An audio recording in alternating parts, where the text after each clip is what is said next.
now we are live. I think so. Yep. Hey, this is Federal Prison Talk. My name is Sean. If you haven't seen this show before, we don't just talk about federal prison. We don't just talk about state prison or jails or anything like that. We also talk about changing lives going forward. And yes, we do talk about prison, but other things too. Anyways, speaking of prison, see how I tied that all in? I want you to meet Bonnie, who I've gotten to know and served some time in New Mexico State Prison. But today she's turned it all around. Today she's trying to not only change her life and go forward, she's trying to help others. And that's my introduction to Bonnie. She also, if you got problems getting back into life after prison or jail, or just trying to make a life, Bonnie can help you. And that's what she's all about today. But maybe, Bonnie, introduce yourself, tell everybody who you are, and we can start wherever you want, in the beginning or the end. It's up to you. Okay, well, I'm Bonnie. I'm here in Albuquerque, New Mexico. And Sean, I want to thank you, first of all, for letting me do this podcast with you. I know you are set up as federal prison, so I'm thankful to be here. Have a lot to say. I'm sure you might have to stop me at some point, but I am hopeful that anybody might be able to get anything from something I have to say today. That's my goal in life, to help others and give back, and that helps me to survive. Let's see. You want to start from the beginning, maybe before you went to prison? And let's when I was 4 years old. How about that? Okay. We will talk about those first years. Yeah, maybe like, you were living a normal life. All of a sudden you saw a bank, you decided to rob it, and you went to prison. I don't, just. Yeah, I wasn't good enough to rob a bank. I did my crime kind of under, a little differently. But hey, Eric, I just want to say hi to Eric and Cemetery Adventures out there. Thanks for joining in, guys, and ask questions anytime you want. Okay. So yeah, I at the age of 4, just real quick, my dad died. My mom remarried 3 times after that, and didn't have a lot of direction per se. So when I was 20, I joined the Army and took off, left Michigan, where I grew up at, and ended up in Germany, met my kid's father, and that's how I ended up here in New Mexico. We both got out of the service about the same time, and I arrived here. So got married, had 4 kids over quite my span of probably 12 years. And for 15 years, lived kind of a normal life. In the service, drank a lot of alcohol, like most of the people in the service do. And sure. It was kind of the go-to.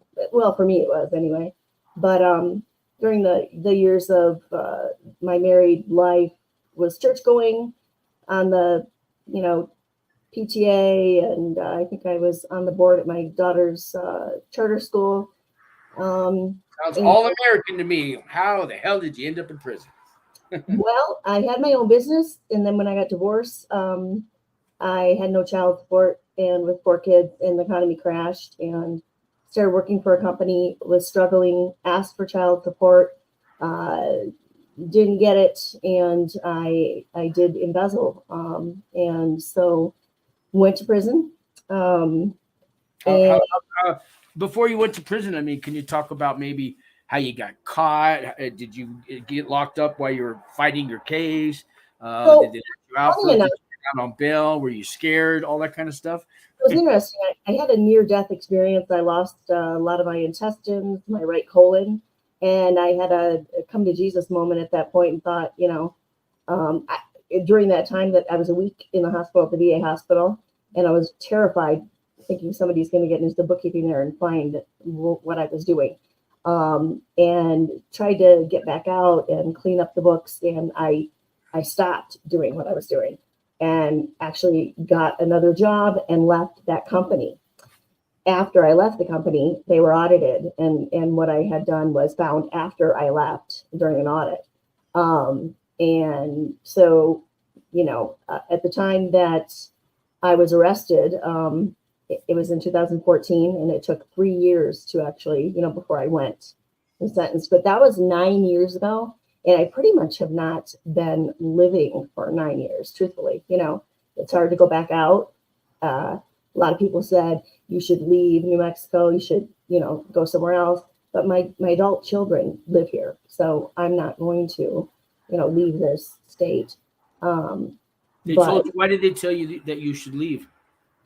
The company that I embezzled, they pretty much run the city, so they're connected to everybody here. And when I say that, I mean that literally. It's no joke. So, this is not a conspiracy theory. This stuff really exists. It does, and I'm probably not going to pop off more on that because we don't want not going to say too much more about that. So that was hard. That was really hard. I believe that was, I tried to get jobs during the 2014 and 2017 when I was sentenced. And it was, as you know, prior, after, it's hard to work. So I did go to Sedona, Arizona, and worked in Sedona during those 3 years. And I would come back taking trains on the weekends to be with my kids, work in Sedona during the week, just to be able to work prior to being sentenced. Because I have a great work ethic.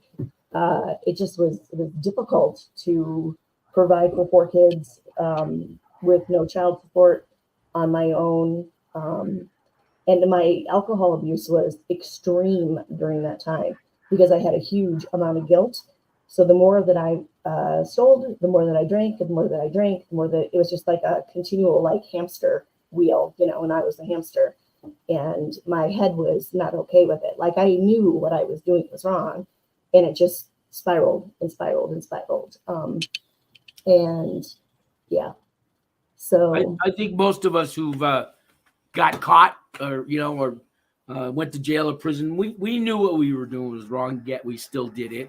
We justified it, or said, oh, they owe us, or I'm not really stealing from them, or I'm not really hurting someone. Somebody else was going to do it. Why not me? All those kind of reasoning, right? I knew it had happened, that I was being caught, that it had not been addressed. And the owner of the business met me at a restaurant. Little did I know he was wired up. I mean, logically, I probably knew, but I didn't. Honestly, I'm an insane open book person. So he was trying to circle the whole situation. And I finally just said to him, let's just stop the circling. Let's just have the conversation. And I kind of just said to him, can you not arrest me in front of my youngest child? And I said, let's just cut to the chase. I know And so I was not in denial about what I did. I was very, I took the bullet. It's one thing that I will do is I admit what I have done. I'm not proud of it. A lot of people won't do that. There's people they in prison when I was in there, they're all innocent. I was one of the few guilty people in there. A lot of people they never take the accountability, never accept that they did something wrong.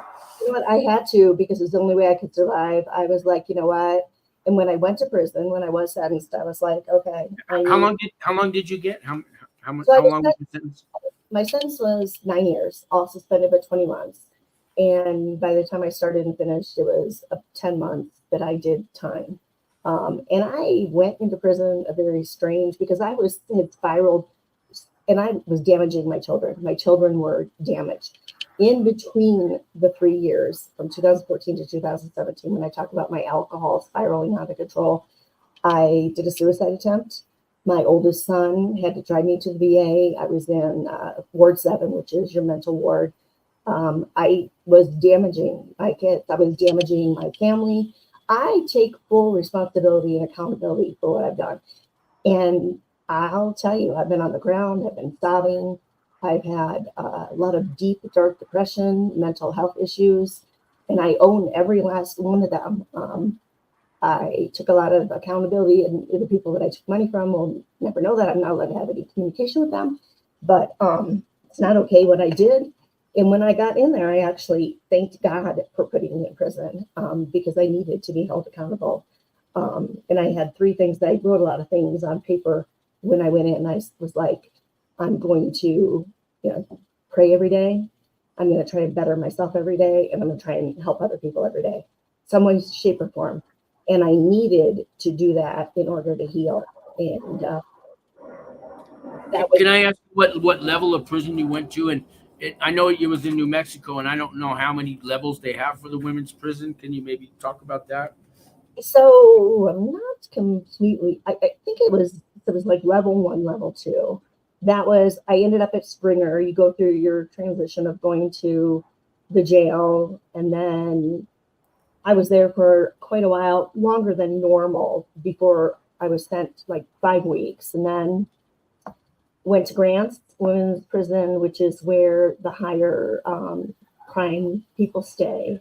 And that's where they decide where you're going to go. Now, this was interesting. So I've been on mental, what do I want to say, depression medication, anxiety medication, as long as I can remember. I've had, it's in my family tree. And thank you.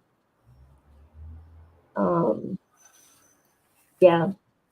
So when I got there, I was on Zoloft. You go in, and I'm sure you realize you get there and medication doesn't come your way right away. It takes a few weeks before you get your medication. So you're cold turkey off of that, which Sure. Everybody, people who have substance abuse problems are going through withdrawals from that. There's a whole withdrawal from your mental health medication as well. And I know that by personal. I know that. Yeah. I don't think people in society realize to this extent if they're not taking those medications. And I had all my records. I knew when I was going. I knew the day I was being sentenced. So everything was prepared and being sent. But, we're not real people. So it doesn't really matter to everybody out there. But there's, and that probably went through 3 or 4 of those withdrawals. And I was told at Western, and I think there's a lot of little games that maybe correctional officers and that they play with you just to mess with you. No, not them. They're such. It's really possible. So I was told that I was not allowed to go to the level 1, level 2 if I was on my mental health medication. I've actually heard that because of you could sell your drug. That they're worried about you bringing contraband in, or so I don't think they really care about your mental health. So I went off of them, of course, another really tough time, just so I could go to the level 1, level 2, because, I'm gonna tell you straight up, I was scared. I've not been around, a lot of things in my life. I've not seen fights, and I saw extreme fights that to this day are, mess with my head. And for whatever reason, I walked into a lot of fights. Wherever I was, those fights happened right in front of me. And, So there's fights in women's prison.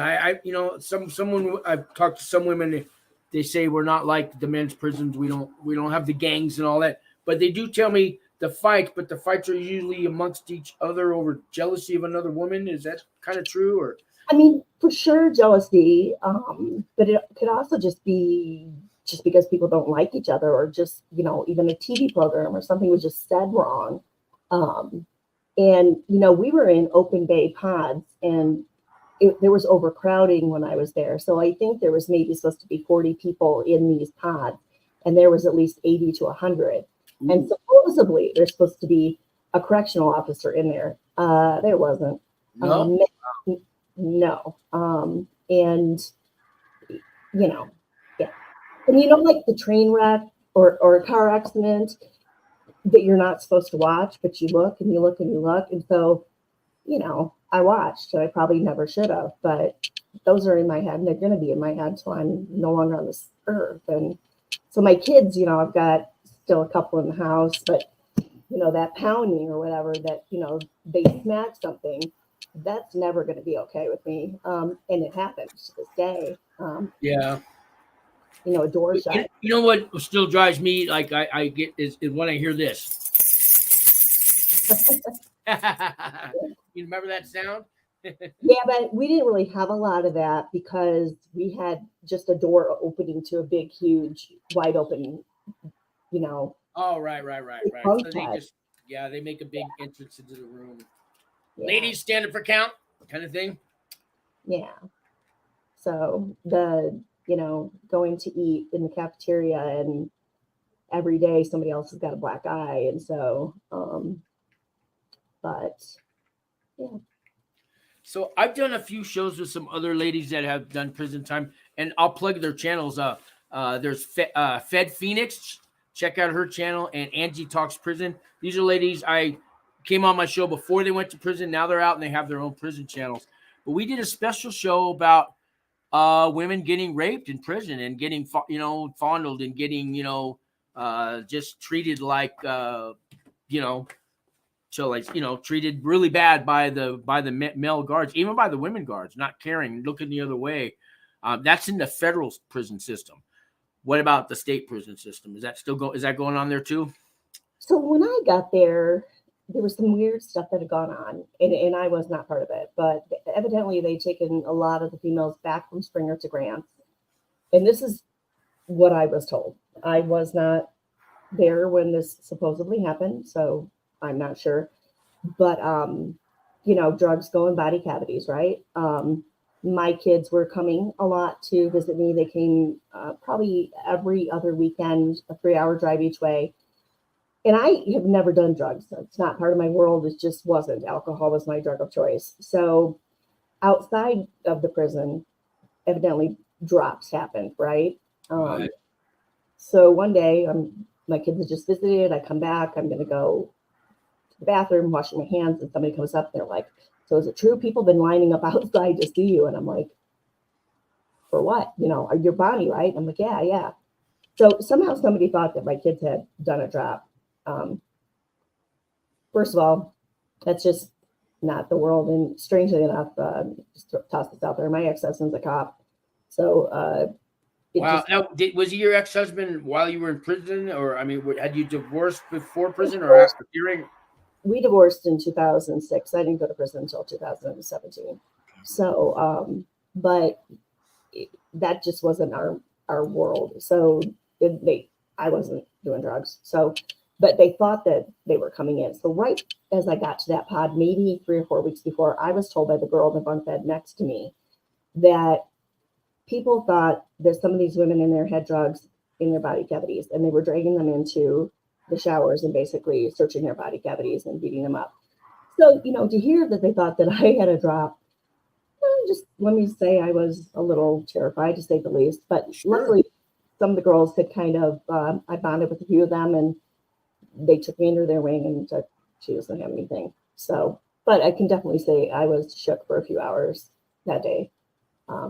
Not gonna lie, but I had one of the things that I think helped me. I've drawn since I was really young, and when I was in Grants, the transition between Grants and Springer, I met somebody who had lost their child. It was around Easter. I had been really upset missing my kids on Easter Day, and the girl next to me was starting to cry really hard, and evidently her child had been killed while she was in prison. So I thought, okay, well, suck it up, Bonnie. It's not so bad. You don't lose your kid. So I drew, on. Did you guys have the handkerchiefs, the paños, where people drew on the paños? Handkerchiefs?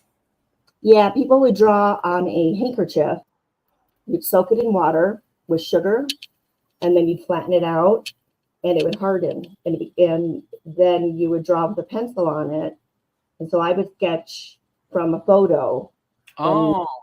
And so I would draw for anybody who lost a child. I would just do that. But that was kind of also my trade in there, that I would draw pictures so I could get commissary. I was in the feds, and they have arts and crafts rooms, and you can order stuff from outside. So I guess, yeah. But I have been to jails, and I remember things like that in the jails. And Yeah, I did murals too on the prison walls. So my grandpa used to say, yeah, my grandpa was always like, "Oh, you're going to be a great artist someday." And he passed away a lot of years ago, and I'm thinking, oh, he would have been real happy about me doing those murals in prison. We need the Wings Works building we have there on Central Avenue. Yeah, we have a sign up, but the glass. I don't know if you've been there yet, but the glass. Everybody else has a sign on their glass. We have nothing. So we could really use you to paint on that window. Okay, that'll be better than the prison walls. And I'm sure we let you do what you want. So Something. Yeah. So, anyway, but yeah, there's a lot of fights out there. Yeah. So that was, I mean, is that a, you said that, were you making any money off that for your, what, to buy for commissary and things like that? Or that was your hustle, right? I guess while you were in there? It was. I charged $20.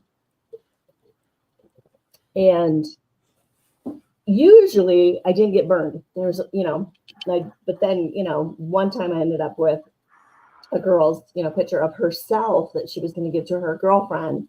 And then she decided not to pay me. So that, yeah.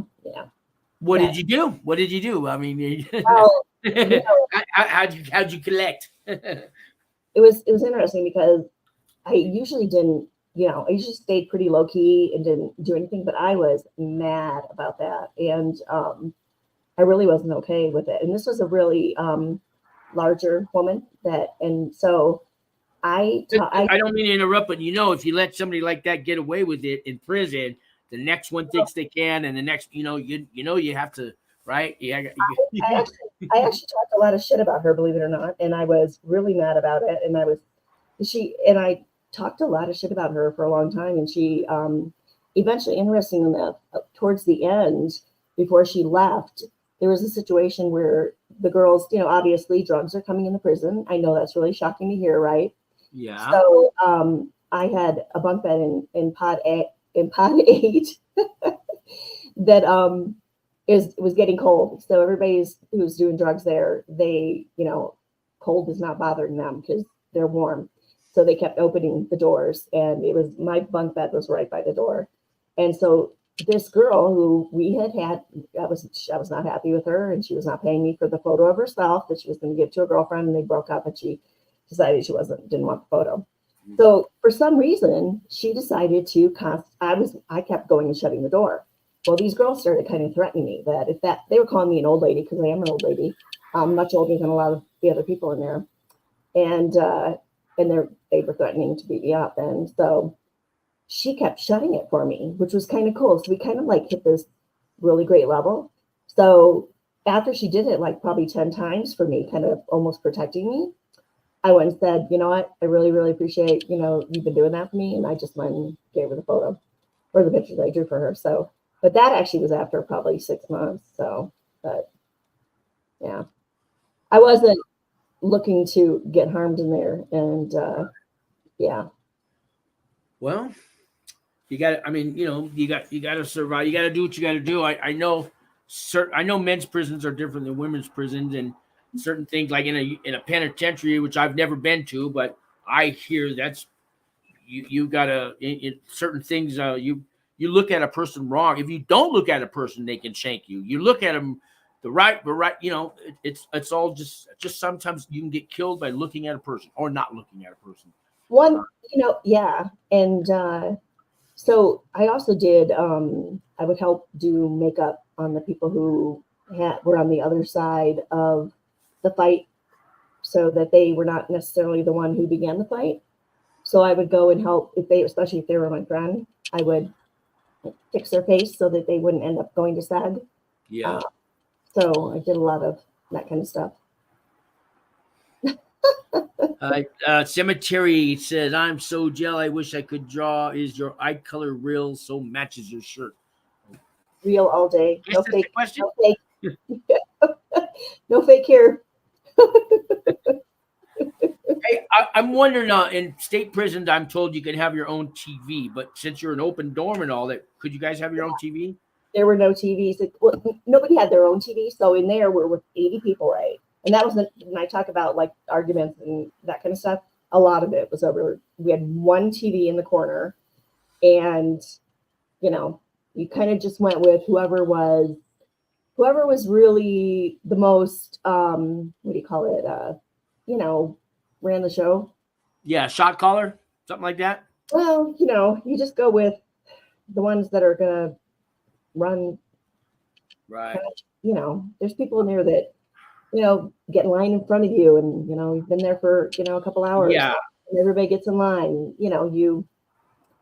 Yeah. How about tablets? Did you guys have the tablets in there? No, No. nothing like that. Mm-mm. I'm Wow. seeing now, like, I'll go and watch like 60 Days In or something, and it's totally different than when I was in. I was actually accused of being part of 60 Days In. Now I'm in prison, right? Yeah. The show 60 Days In is in a jail. There's, and there's It's a big difference. Yeah.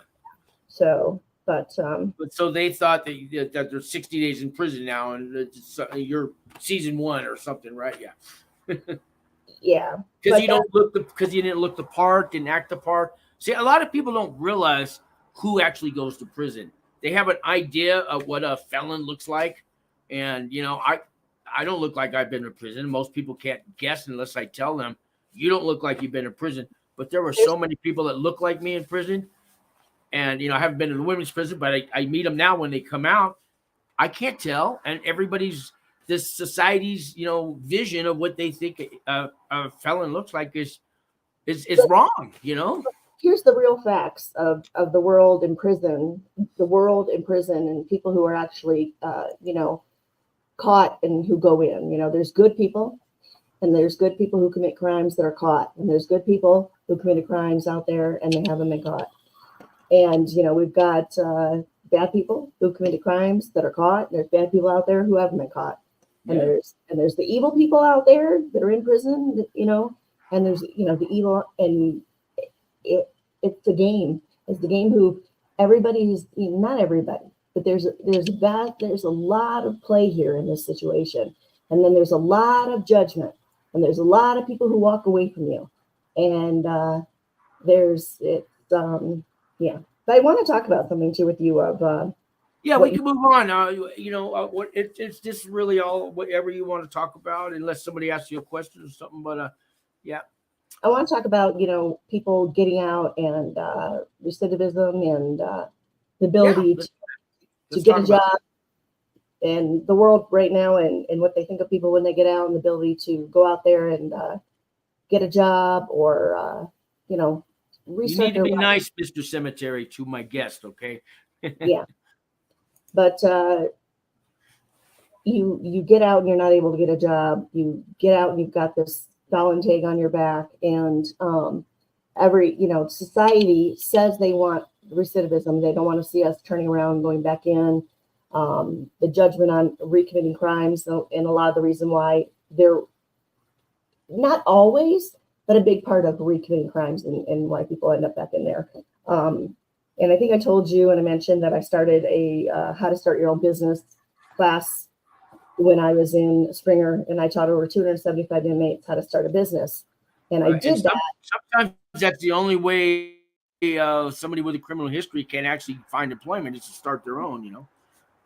Giving people a chance to have a chance to make it again, because when you have a background check instantly and you're not able to get a job, if you go out and you start a business, people don't know your background immediately, and they're not able to instantly judge you and tell you can't work there. Being able to build some self-esteem again so that you feel good about yourself, so you can go out and live again and actually take a breath and not go back to the same cycle. I had been in accounting for 30 years. I worked with people starting businesses. It was in my head. So the prison gave me a chance to get a typewriter and put this class together. And, before I knew it, all these women had a chance to hear a message and hear, having a chance to do something with their lives. This morning I was going to go meet some people at Wings, and I was trying to get ready when I was an hour late because my brain started churning and thinking about you and businesses having that extra money and the credit they can get if they hire a felon and give them a second chance. But my thoughts started spinning, and I was grabbing my highlighter markers because I write in color all the time. But, all these employers out there are looking for people to work. And after COVID, a lot of younger people didn't want to work anymore. And all these employers were like, we can't get people to work. Well, we're calling ourselves returning citizens who want to have another chance to go out and get a job. And so my brain does this, it goes crazy because I am a little crazy. Me and my kids, I with one of my children have this song called All the Best People Are Crazy. And I've got mental health issues, so that's like the best thing I can think of sometimes. But you know, I want to like take this new thought process to these employers out there who want people to work, and to the world who says they want, you know, recidivism. Well, if you're not going to give us a freaking chance to have the ability to do this, I want to like pound the pavement and hit doors and be like, look, you know, you need people to work, and you can't get the youth to do it. And we have people coming out of their cells, and they've done their time. They did their time. You know, I know they paid their debt to society, like me, and I've forgiven myself. You don't know me, and you won't forgive me. And so here you need somebody to work, and and we're gonna change. Let's change the cycle. Like, let's do it for real. Then how are we gonna do it if society doesn't change that hamster wheel and flip it? And so I'm just, this morning I just sat there on paper writing all this down, and went to Wings, and I spoke to Max and said, you know, there's got to be something somehow that this gets changed, especially when everybody needs workers. Businesses are shutting down because they can't get people to come in and work, yet people that want to work. But it's also got to be a living wage, because, you know, to work for Taco Bell or McDonald's and try to have an apartment and all that, that's really not enough. It's got to be a living wage. You know, can I afford an apartment and, you know, save up and get a car, and can I make it in the world? And in a lot of states and cities and stuff, minimum wage is not going to cut it. And it's, so if you really want to stop the recidivism rate and hire, you know, people with criminal background, returning citizens, you need to pay a little bit more than that minimum wage. You know, they'll let us, I'd say this, we can shine their shoes. I can go fix your roof, your toilet, make your sandwich, you know what I mean? Get your coffee at Starbucks and stuff, but you won't let me have a professional job. You know what I mean? You know, you won't let me teach high school when they're hurting for teachers in high schools, especially in the cities. And the only people that can probably reach kids like that are people that have been to prison and have turned their lives around. Those kids will listen to somebody like that, but they won't let a felon teach history or English. You could come, you know, for an hour, and they'll have a little function and let you talk to the kids, but they won't let you teach English every day. And you know how many people I know that have the degree, they've been to college, they could teach English and history and all that, and nobody else wants the job, right? And everybody's scared to go. But you know, some of us felons, we'd be the perfect person to fit that need for those teachers. But you know what I mean? So I was willing to do anything, and it took a minute to be able to do that anything, because initially I wasn't able to work in the cash field. But I waitressed at 53 5 years ago. Like, I was like, I'm not like, I would do anything just to be able to bring that income in, you know? So, yeah. Hey, John, he just had a plea hearing, on my way to sentencing in February. Yeah. A lot of people watch my show. They're out on pretrial, and now the states are doing that. They have the no cash bail thing, so you know, you get to go home or wait to go to prison, you know, and you're on this probation or parole or pretrial, and it's like, I thought I was innocent until proven guilty. No. Good luck, John. Oh man. Cemetery, are you do you have you know, have you been to prison or jail? Because that's good money. I want to know if you're a returning citizen, as we like to say. And what does he do? I don't know. He said he makes $27.85 an hour, though. Oh, YouTube Streets. These guys are our younger generation. These guys have a channel, and these guys are very intelligent. If you ever get a chance to watch their show, they do live podcasts.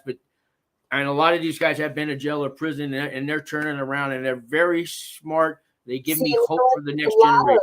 There's a lot of stuff where people can have like a YouTube business, and yeah.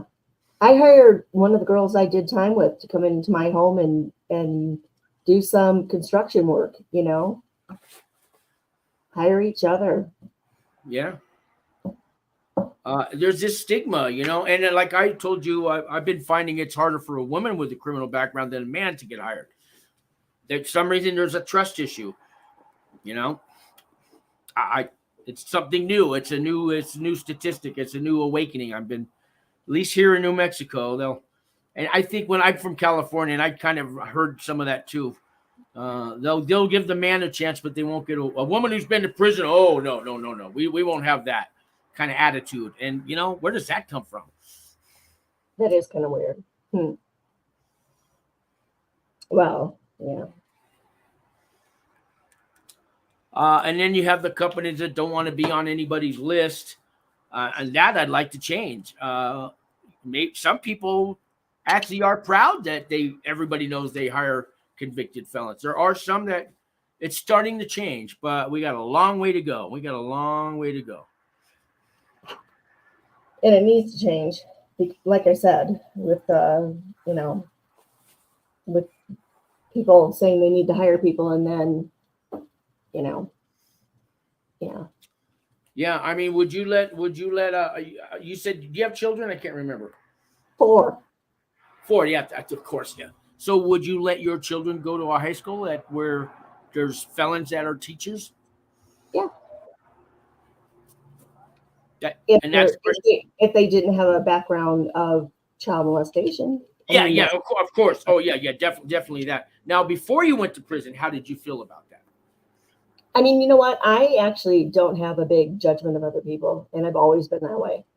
I'm very just, but, I protect my children, you know what I'm saying, from letting anything happen to them in the safety of, what I just discussed. Yeah. Pedophiles, that type of thing. John says he lucked out because at his plea hearing, he was able to give the judge some exceptional circumstances in order to avoid being detained until February. Some people, they're locked up the whole time while they're going to court back and forth and waiting to get sentenced, and really hard to fight a case when did you guys have a law library at your prison? Do you remember? I never ever saw one. We had like a library that just had regular books. There was nothing. Yeah, and we had an electronic library, and everything was still 10 years old, and it was really it was like trying to use Atari video game compared to today's. It had nothing on it really, but they're supposed to have all that for people. I know. I can remember, and then writings where you write in for getting information and never getting anything back. Trying to make phone calls for it just was, yeah. And there's the whole food issue, that unfit for human consumption food that they feed in most jails and prisons. And I don't know why it's out there, the information, and nobody changed it. Nobody cares. The nutrition there is no nutrition. And absolutely. And so going back to mental health, a lot of mental health is affected by nutrition. And that alone, you're in there with a lot of people with mental health issues, and which affect crime statistics. So at least 30% alone on one mental health disorder, people are in prison today, and there's nothing being done on that end. Let me ask you this. How hard is it for someone with, out of prison or jail to start their own business? And how much money would it cost? And how do they go? But since, this is what you're doing right now, would you take, if somebody wanted to get a hold of you and ask you for your help, are you willing to, maybe they could leave a comment here and I can send it to you or something? Absolutely. I mean, I put a whole class together in prison, and that was from my head because I've done it for 30 years. So, I mean, just the business license alone is only $35 here in New Mexico. But, So I had to go on a guy on my show last week. He did 7 years in prison. He cut hair in prison. He wants to have his own barbershop. He has no money to do it. How hard would it be for him to get his, start his own business? And can you get there's rumors that you can get these grants, $50,000 small business loans and all this stuff. Is there any truth to that? Well, him getting to the point of having his own shop, there's steps. Those things aren't going to happen overnight. So there's steps, he's going to have to get his license and go through the process of all of that. That's what he talked about. First thing you want to do is get his license, but he doesn't know how. Well, all of that is a process, which right now at Weems, I spoke with Max, and we're going to set up a business incubator there, which is great. So where I'm going to start teaching the classes on how to start your own business. There's in New Mexico, there's food, South Valley Economic Development Center that has an incubator where you can use their commercial kitchen. And so one of the things I taught my kids is find something you love. So you've got this guy who is really thinking, I love this, I can do this for myself. And so I know somebody who came out of prison and she took the classes to start doing, hair, and she's got herself where she rents a space. So now they have places where you can rent the space and you're working for yourself, and you start to get customers, and then you build on that, and that pays your rent. And I literally typed everything up how it shows you can write off all your expenses and you only pay taxes on your net income.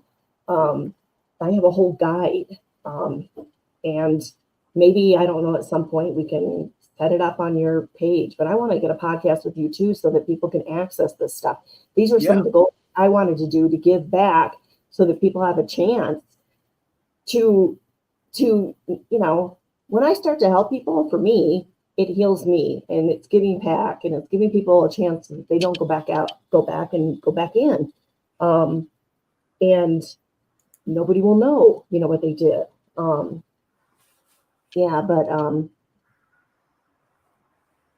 All those steps, talking about him getting a license, he can go start to begin his path in that direction. There are small business loans, and they're through some of the economic development centers in his state or his county or wherever he lives, and they can take him through those guidelines of everything he needs to do. Right. You just have to contact your local economic development center, and all that information is there, and they have access to small loans. Another thing that I'm doing here locally that me and Max are going to start in the incubator is helping people rebuild their credit.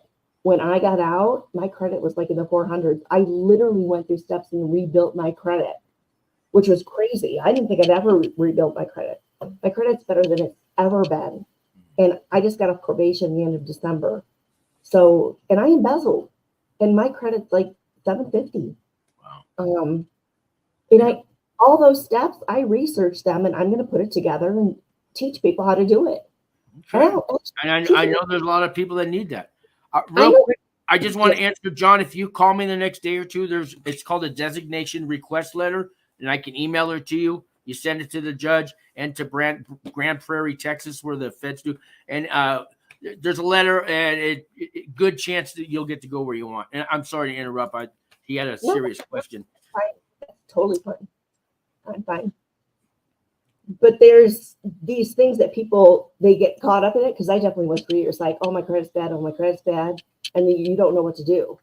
And you think you've got to go out and pay somebody. So what I want to do with our returning citizens is set it up to help everybody and not make it such a vicious thing to figure out how to do it.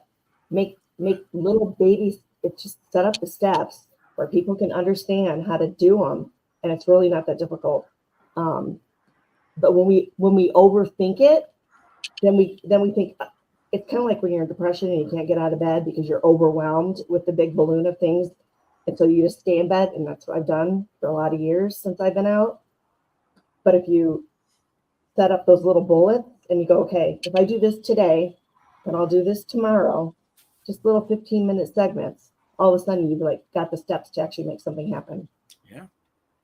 And that's what I have for people also with, if you're going to start a business, one little goal, 15 minutes here, 15 minutes here, so that you're not overwhelmed with, oh, I can't do it. But if you do 15 minutes here, 15 minutes here, people get, and I've done it because I've had so much depression in my life. And if you can finally just get out of bed, you're like, okay, break it down into little tiny things, then you can make it happen. Yeah, that's probably the way. For me, I had to take little steps too. I want it all by next Tuesday. You're right. But, realistically. Well, and what happens is what happens for me, because I was in bed for like 3 years from serious depression, I'm so overwhelmed because there's so much going on that I just never get out of bed. And if you just Michael wants to know how to join your program. You are going to help me make my podcast, and then I'm going to put all the things on there so that people can just take those little steps, because it really is little steps. People used to think, oh my gosh, how do you make all those things happen? And really it's just taking one big goal and then just breaking it down into tiny ones. Because I've dealt with depression my whole life, but I've been able to really make really big things happen. I told you I had this really big company at one point that was an Oscar and Grammy and MTV gift bags. And then I also embezzled and went to prison. So I've had really great things and I've had really shitty things. Now, can you help people in any state, any part of the country, or do they have to be here in Albuquerque? Everybody has to drive here, pull up out in the lawn. No, they can be anywhere. Okay. Because that's good to know. That's good to know, because I don't know where some of these people live and stuff. So, I mean, everything's in the cloud. Everything's, yeah. So that's good to know. Do you have a website yet or anything that you could put out there for people? Or? But I need to, yeah. But I'm pretty much a spaz, if you haven't noticed. So we're gonna get it going really quick. Yeah, no, I get. But I want to tell you I think the best idea I ever heard, because I know a guy who did this. He put up a bulletin in a high school. He got somebody to put it up there, and $50. Those high school kids, even junior high, what's it called, middle school now. They'll build you a website for $50, and it's probably the best one you've ever seen, because they're born knowing how to do that now. Right. If you go hire somebody for $3,000, you get a kid to do it. He'll have it done in 2 hours, and That's what I want to do. I just want to set it up, and maybe I can get it set up, Sean, and then I can come back on and be like, here it is. And I want to make it really, really user friendly so that it doesn't overwhelm people. When people are in depression, when people are overwhelmed, I don't want to make it difficult. I want to make it so that it's easy. I know, I get it. You click on that website and it's just 1, 2, 3, easy. Just I get it. And the attention span now for a lot of people is so short. But and you know what? I know that a lot of people are out there for money. I'm out because I have a lot of healing to still do. And the only way that I'm going to survive the rest of my life is because I've helped other people. And I'm brutally, truthfully, yeah. Yeah. Yeah, and John, there's different reasons why you self-surrender. It could be medical. It could be because there's a program there. You're close to family, or you need to be away from your family. There's lots of different reasons why a judge will allow that, and it's done all the time. And I'm going to say, if you request a designation, there's a 90% chance that it happens. Okay, unless you have certain conditions that they have to abide by. Would just call me in the next few days or something, and my number's underneath all my videos, and I'll tell you how to do it. It's basically, it's pretty easy. Yeah, he's talking about self-surrendering, and in the feds, I got to self-surrender. You get to pick where you want to go. It's almost like being a travel agent. You could just go on the website and pick which prison has which programs, and that one looks good. That's cold in the winter. I don't want to go there. But yeah, it's done all the time, and they'll let you. It was. I mean, it's almost mind-blowing, but yeah, you get to show up at the prison and turn yourself in. That's what a lot of us did do that. If you're nonviolent, it's the strangest thing, but probably would have been a better way than going the way I went. Yeah. But half the people in the feds, all the people in the lower levels, they turn themselves in, they self-surrender. But it's really plays tricks on the minds, Yeah. And if you get to the federal prison camps where I was at, they don't even have a fence. It's just a sign that says out of bounds. I mean, our warden said, I'll call you a cab if you want to escape. Nobody ever took him up on him, but I mean, I think he meant it, because he'll call the cab and then he calls the marshals right after that, Wow. But yeah, a prison with no fence. I mean, psychological torture. Wow. Yeah. So let's talk about other things that you've done with since you've been out of prison, because I know you are you're inspiring now. You're eager. You want to help people, and there was something else that you were doing besides starting businesses, right? When I got out, I went to the University of New Mexico college, and I did some seminars in the accounting fraud class. So when I was in there, I had goals. I had a lot of goals. I wanted to rebuild my credit. That was it. The rebuild credit thing. That's what I wanted to talk about. Yeah. Yeah. And then I also did the seminars in the accounting fraud class. I wanted to teach those people to not do what I did. Because anybody, and people will think, oh no, not me. I was married to a police officer. I was like, that would have never happened, right? But I shared my story, and I wanted to show them I was a little family, like, going to church and being on the PTA. And I showed them pictures of being in prison and stories about being in there and how it affected me and how it affected my children, and let them know, like, any of you can end up here. So did a couple seminars there until 2020 when COVID hit. So I just got a call from a guy today that he's got a job. He's been out a couple of years, but his credit's he said the last time he checked last week, 483, and he's trying to get an apartment, right? And I know this one place that you got to have at least a 500 credit score. How can he get his credit up? Okay, so let me give you some tips. First of all, everybody's allowed to pull from the 3 different credit agencies. That's one of the first things that you do. You get you're allowed once a year for free to pull all of your credit reports. Is that when you go through like Credit Karma.com? No, you actually contact Experian. I don't know all of them off the top of my head. I could look at the bottom of my computer, but you are able to get those reports. They send them to you really pretty quickly. You have to go through these weird questions like, did you live on Long Lane? They're making sure your identity is correct. Well, that's that verify ID thing. Yeah. So the first thing you do is you get all 3 copies, print them out, have them in front of you. And the very first after that, the next step is you have them in front of you. And I want to say you send dispute letters to anything that's in dispute, or it's on your credit report. Okay. Now we're not doing fake sites. We're doing the actual 3 Experian. So this is something I need to type up, and this is just off the top of my head. The TransUnion, Experian, and there's another one. I have it underneath my credit report down here. I have a whole thing set up. But once you get them, you actually can dispute everything that's on your credit report, and you send it, and you want to get a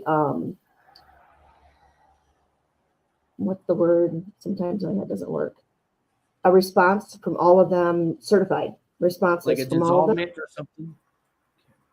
Certified. You want them to respond to you that they've received it. And if they don't reply to you within X number of days, and I don't have this typed up yet because this is okay, but this is something I will type up. I don't know how many days, but I will. They have to respond to you within X number of days. And if they don't, legally, they have to drop that off of your credit report immediately.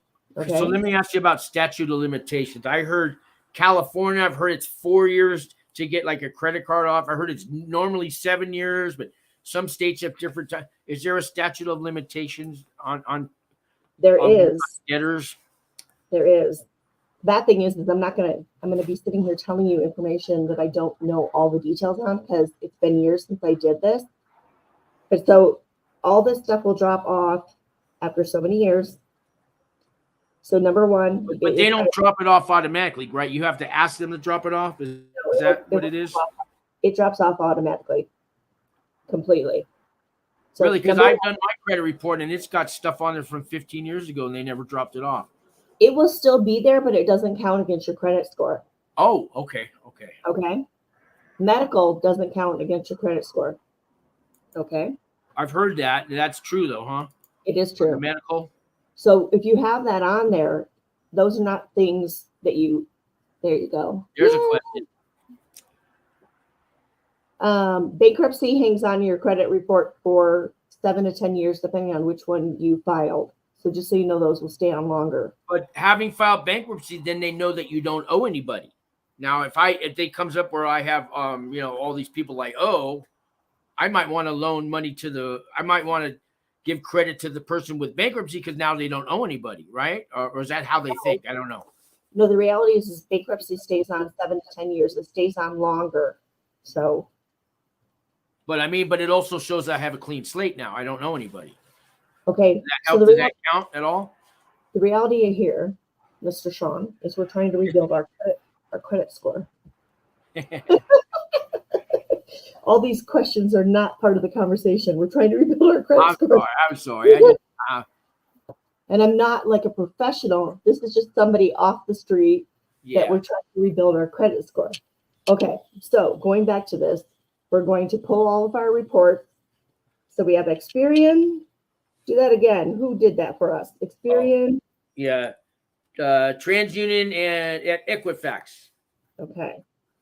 And Equifax. Okay. You get all three of them. You compare them. They're all going to, funny enough, they'll be different, which is kind of crazy. And then you write these letters, certified mail, and you can dispute them all, or you can get certified mail. And then if they don't respond to you within the number of days, John, because I'm talking on here, you should find out the number of days for us. You can be part of our podcast. From there, any of the ones that are on there that you still owe money to that they responded, or to you, letting you know that it's still a solid debt, you can contact them and ask them to take pennies on the dollar. Usually it's like a third. So say you owe $1,000 on this credit card, they will take $300 and then they'll shut that debt down. And that's your next step. Then from there, you go get a secured credit card. Okay. Usually about $250. You put $250 on that credit card and you start using it and you start making payments. Pretty soon thereafter, if you've been doing that for a while, so your credit score is going to start to go up. From there, usually pretty soon within 6 months to a year, they'll give you a credit card for about $2,000. I rebuilt my credit from like 420 within probably 2 years. It went up to 750. Wow. So legit. Wow, that's good to know. Yes. So I have a credit builder card, Chime credit builder card. You know what that one is, and that's building my credit pretty good. So it doesn't happen like tomorrow. And if your bankruptcy is still on there and you still have 4 or 5 years of your bankruptcy, but I still had during this time, just so you know, I still had my bankruptcy on there. My bankruptcy didn't drop off until March of 2023. Wow. And my credit score went up to 750. There's another question for you there. Can you read that? See it? Okay. My wife died. She got me 8 credit cards. Is it okay to have multiple credit cards that you pay on time to build your credit? I mean, I'm thinking yes, if you can manage to pay them all, I guess. I don't know. I believe so. One of the things that I have read about and have learned is that they look at the ratio of how much your income is to how much you have in outstanding in credit card debt. So funny enough, when I just got a brand new car, right? So I haven't had a brand new car in 17 years. So I got it in January with my great credit score, which is insane. And my credit even went up better when I had more debt. So funny enough, as long as you're making the payments, I guess is what they look for. Well, obviously you have to make the your credit go down, but it was kind of interesting that they actually want you to have a little bit more debt because it shows that you're more responsible because you're making higher payments. So if I had a house in my name, which I have not been able to get because I embezzled, and they sent a 1099 into the IRS saying that was income that I stole. So then they taxed me. So us people who are embezzlers, we have layers of things. We don't just go to prison. We get another smack, and then we get another smack, and then we get another smack. So I'm not, because I have IRS debt that I'll never be able to get rid of. I very unlikely, because then they've got interest that is Yeah, exploding. I owe $1.7 million to the government. Now that's before the interest. It's probably up to $3 million now with the interest. Who knows? Well, let me just say, God bless you. I'm feeling pretty darn good right now about my IRS debt. As long as I pay $100 a month, I'm good. They say so, but I don't know if I can buy a house. I Yeah. just don't know. If you have IRS debt, you cannot get a house, and then they start coming after your passport and all sorts of crazy things. But Well, Bonnie, it's been like an hour, and if you don't mind, maybe if you don't mind wrapping it up, but I want to give you a chance to, tell the world what you want to tell the world, and give some advice out there to anyone coming out of prison or family members that may have somebody getting out or somebody going in, like John, who has to still do his time. And I know you went to a women's prison, but maybe you can give them some advice. And this show will go on in reruns now. YouTube owns this rights, so you could help somebody 12 years from now in the future, or 28 years from now, somebody sees this show, and you never know, you could save their life. well, the saving the life thing is huge, because literally, I've had a lot of ups and downs since I've been out, and a lot of sadly a lot of suicidal thoughts. So today I'm really, quite honestly, linking up with Wings, which is a group here in Mexico that works with returning citizens, people who have come out and are trying to rebuild their lives.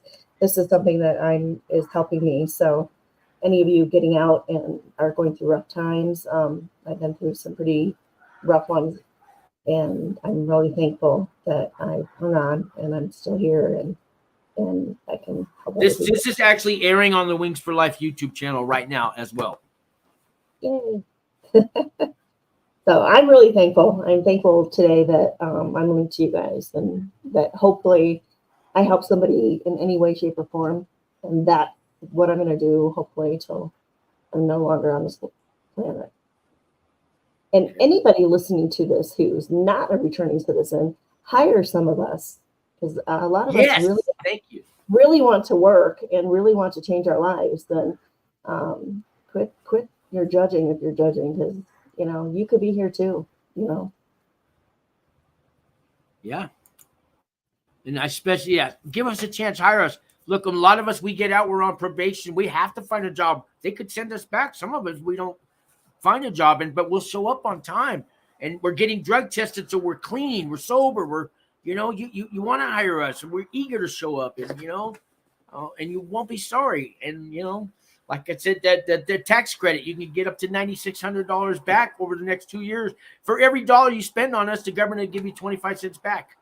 And call me, I have the paperwork for it if you don't believe me. But so give us a chance, guys. Yeah, we did our time, right? There's a reason there's a reason you're punished. Just like if you had a child and you punish them for what they did wrong, you're not going to punish them for the next year for that same thing you punished them, yesterday for. So, like, enough already. It's just PepsiCo and Frito-Lay. I'm going to look into them, because I am building up a list of employers who hire felons. I'm validating the lists that are out there to make sure they're real. So thank you. I will check them out this week. Okay. Any last words? If you do start a business, any of you returning citizens, hire the people getting out. Very good.